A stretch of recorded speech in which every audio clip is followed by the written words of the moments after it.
Pemikiran Martin Luther yang dipakai dalam keluarga. Martin Luther mendorong pentingnya keluarga sebagai lembaga yang dihormati dalam agama. Dia menganggap keluarga sebagai tempat di mana orang dapat belajar iman, moral, dan etika Kristen, serta mendukung perkembangan spiritual. Luther juga mendorong orang tua untuk mendidik anak-anak dalam iman Kristen. Dia menekankan pentingnya membaca Alkitab dan mengajar anak-anak dalam iman sehingga mereka dapat tumbuh dalam keyakinan Kristen. Luther mendukung peran kepemimpinan ayah dalam keluarga.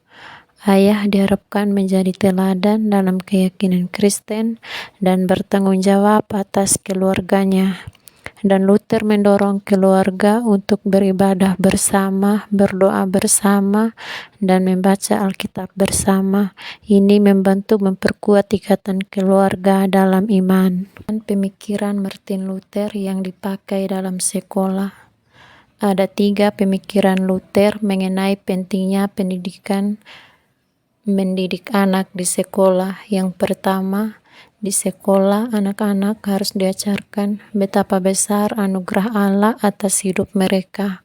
Hal ini melepaskan mereka dari tuntutan agamawi. Yang kedua, setelah mereka mengerti anugerah Allah yang besar, mereka tidak menyia-nyiakannya, melainkan hidup dengan benar di hadapan manusia dan Allah. Hal ini seperti nasihat Paulus di dalam 2 Korintus 6 ayat 1. Yang ketiga, mendidik anak merupakan perintah Tuhan. Di dalam Ulangan 32 ayat 7, Musa memberikan perintah, tanyakanlah kepada ayahmu, maka ia memberitahukannya kepadamu, kepada para tua-tuamu, maka mereka mengatakannya kepadamu. Luther pun selama hidupnya melihat bahwa sekolah sangatlah buruk dalam memperlakukan murid-muridnya. Ia bahkan menyebutnya sekolah setan. Maka Luther rindu bahwa sekolah menjadi sekolah Kristen yang mendidik anak-anak bertemu Tuhan di dalam alasan pentingnya ajaran Martin Luther bagi keluarga. 1. Luther menekankan pentingnya doa pribadi dan keyakinan rohani. Keluarga dapat bersama-sama berdoa dan merenungkan keyakinan, memperkuat hubungan keluarga dan iman. 2. Hidup dalam kasih dan pengampunan. Luther menekankan kasih, pengampunan, dan pentingnya menjalani kehidupan yang penuh dengan kasih. Ini dapat membantu keluarga membangun hubungan yang harmonis dan memahami arti pengampunan. 3. Tanggung jawab orang tua dalam mendidik anak-anak mereka dalam iman Kristen. Ini dapat membantu keluarga mengembangkan pandangan moral yang kuat. Pentingnya ajaran Martin Luther mengenai mendidik anak di sekolah. 1. Akses universal. Luther percaya bahwa pendidikan Kristen harus tersedia bagi semua orang.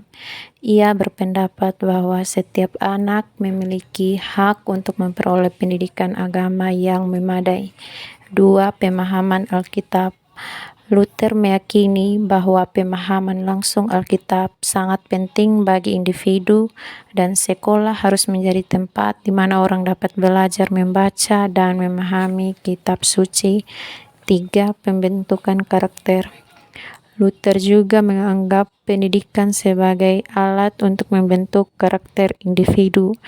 Ia mengajarkan nilai-nilai seperti disiplin, kerja keras, dan ketaatan terhadap otoritas yang ia anggap penting dalam kehidupan sehari-hari. Alasan pentingnya ajaran Martin Luther bagi gereja. 1. Pemahaman akan keselamatan. Ajaran Luther tentang sola fide atau iman saja dan sola gratia atau kasih karunia saja menggarisbawahi pentingnya keselamatan oleh iman dalam Kristus saja. Hal ini memengaruhi pelayanan gereja dan memberitakan keselamatan melalui iman kepada jemaat. 2. Small Katekis. Luther adalah panduan pengajaran dasar bagi anggota gereja, terutama anak-anak ini membantu orang memahami dasar iman Kristen, moralitas, doa, dan 10 perintah Allah. Ketiga, pemahaman akan pengakuan dosa dan pengampunan. Luther menekankan pentingnya pengakuan dosa dan metode yang dipakai dalam pelaksanaan PAK di keluarga. 1. Metode pembelajaran keluarga. Ini melibatkan orang tua atau anggota keluarga lainnya sebagai pengajar utama dan mereka mengintegrasikan ajaran agama Kristen ke dalam kehidupan sehari-hari keluarga. Yang kedua, metode pembiasaan.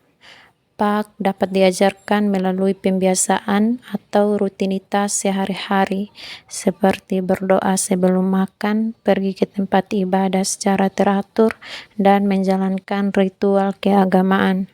Ketiga, metode studi Alkitab pribadi. Anggota keluarga dapat melakukan studi Alkitab secara mandiri atau bersama-sama membaca dan merenungkan ayat-ayat Alkitab. Pelajaran kitab suci Kristen, Alkitab sering menjadi pusat dari PAK di gereja. Metode ini melibatkan pembacaan, penafsiran, dan pemahaman ayat Alkitab. Metode yang kedua, khotbah dan renungan. Dalam ibadah minggu atau ibadah lainnya, pendeta atau pemimpin gereja dapat memberikan khotbah atau renungan yang membahas nilai-nilai dan ajaran Kristen. Ketiga, metode pelayanan sosial dan kepedulian. Gereja juga dapat mengajar nilai-nilai Kristen melalui pelayanan sosial dan kepedulian terhadap sesama, seperti memberikan bantuan kepada yang membutuhkan. Metode yang dipakai dalam pelaksanaan PAK di sekolah. 1. Metode ceramah. Guru atau pendeta dapat memberikan ceramah kepada siswa untuk memberikan atau menyampaikan ajaran agama atau kepercayaan. 2. Metode diskusi. Siswa diajak berdiskusi tentang isi-isi keagamaan atau kepercayaan dan berbagai pandangan dan pemahaman mereka. 3. Metode bacaan. Keempat, metode praktek keagamaan. Siswa diajak untuk berpartisipasi dalam praktik keagamaan seperti ibadah, meditasi. Kelima, metode simulasi, dan keenam, metode penggunaan media. Kesimpulan dari hasil pemikiran Martin Luther bagi PAK. Martin Luther memiliki pengaruh besar terhadap pendidikan agama Kristen. Kesimpulan dari pemikirannya adalah pentingnya pemahaman langsung kitab suci atau Alkitab oleh setiap orang, bukan hanya rohaniawan. Ia mempromosikan konsep sola scriptura, yaitu bahwa Alkitab adalah satu-satunya otoritas dalam kepercayaan Kristen. Luther juga mendukung pendidikan sekular dan agama untuk semua lapisan masyarakat. Selain itu, ia mematuhi pentingnya keyakinan pribadi dan iman dalam hubungannya dengan pendidikan. Luther juga menekankan pentingnya pendidikan sebagai sarana untuk memahami dan menerapkan ajaran agama Kristen dalam kehidupan sehari-hari. Pemikiran ini memengaruhi perkembangan sistem pendidikan agama Kristen, termasuk pendidikan agama Kristen yang lebih terbuka dan inklusif bagi individu yang sebelumnya tidak memiliki akses yang sama ke pendidikan agama.